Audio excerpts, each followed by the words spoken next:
right. Yesterday we read chapter 5, and that was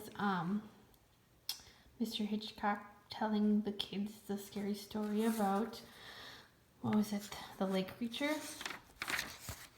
Okay, and then they decided that they should probably leave some food out for the lake creature, even though they were told not to. Do you guys remember why they're leaving food out, even though they were told not to?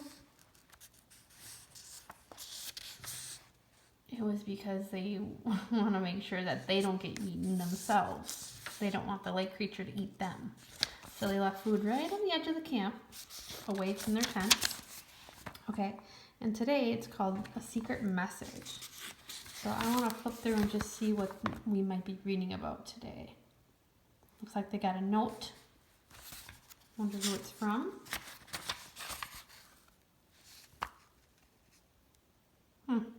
I don't know what that's about.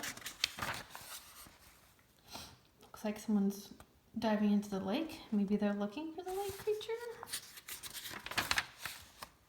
He's all wet. I wonder if he's going to tell them what he found. Let's see. Jigsaw, Ralphie, wake up. Morning. Ugh. I tried to lift my eyelids. It might have been easier to lift a piano with my pinky. That's interesting. If he's saying that it's easier to lift a piano with his pinky, he's telling us that he must have been pretty tired. That's how heavy his eyelids were. Joey was urgently whispering, "The marshmallows are gone!" Ralphie snapped awake. It's real. The lake creature is real. Camp was soon buzzing with the news. It's all anyone talked about over pancakes and orange juice. Everybody is scared and excited. The story kept getting bigger and bigger. And now the lake creature had a new name. The Marshmallow Monster. That's how he got his name. After breakfast, I found a note on my sleeping bag. How bark, ape, seek, swim, dirt, seen, like eat, tooth of flower, bat talk, very big car, bear is black, but is not sleeping. That doesn't make sense. It almost looks like it's ripped up. The note was from Mila. She always tested my brain power for secret codes. Okay, so there's secret codes in here. I inspected the paper. It had been folded twice, leaving heavy crease marks. Okay, so those are crease marks, not rips. I wonder what the secret code could be. I noticed that certain letters landed on the creases. I took out a yellow marker and drew a line down the creases. That's it, I thought. It's a crease code. The trick was to start with folded paper. Then Mila wrote the message in the creases of the paper. None of the other letters mattered.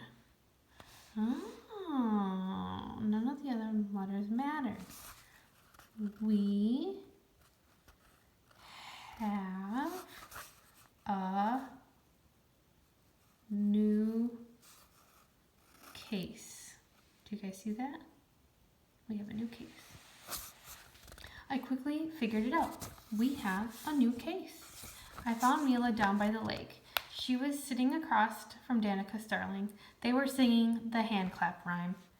Chicka chicka boom boom, I can do karate. Chicka chicka boom boom, I can move my body. Chicka chicka boom boom, I won't tell my mommy. Chicka chicka boom boom, oops, I'm sorry. I've never heard that before. At oops, they pushed each other on the forehead and giggled. What's up, I said. Danica wants to hire us, Mila explained. I frowned at Danica. Dark rings circled her eyes, like she didn't get enough sleep that night. I shook my head.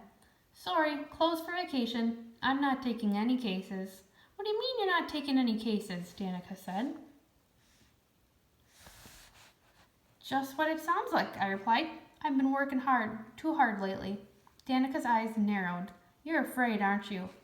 I answered with a long, slow yawn. I looked around. It was the perfect day. That is, if you go for blue skies and sunshine. The lake was empty. A lone lifeguard was staring into space. How come no one's swimming? I asked. Danica put her hands on her hips. Like, duh, with the lake creature out there, no one wants to go, no way anyone's going in that water. I nodded. Why take chances, right? Right, Danica said. Don't ask why I did what I did, because I'm not even sure myself. I slipped off my sneakers and socks. I pulled off my t-shirt and walked into the lake. Jigsaw, what are you doing? Mila cried. Swimming, I answered. I dove headfirst into the murky black water. The lake felt cool against my body. I swam out a little further, then further. Come back, Jigsaw, Danica urged.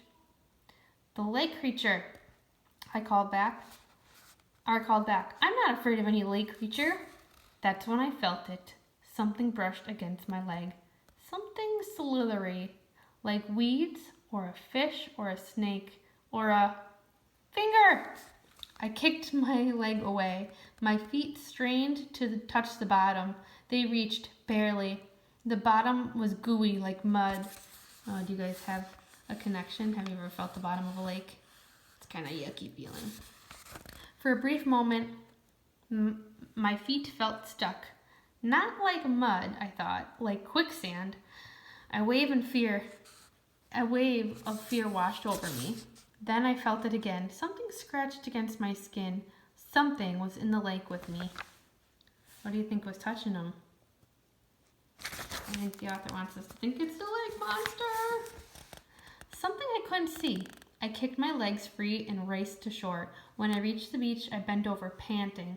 Wow, you're a fast swimmer, Danica observed. I stared at her blankly. I've changed my mind, I gasped, still puffing hard. I'll take the case. No lake creature was going to make a monkey out of me. So he changed his mind because he thinks he just felt the lake creature. So now they're going to officially investigate. Next chapter. Piecing the clues together. Ooh, this might be fun, guys. We might have to help them with some clues to figure out what is in that water.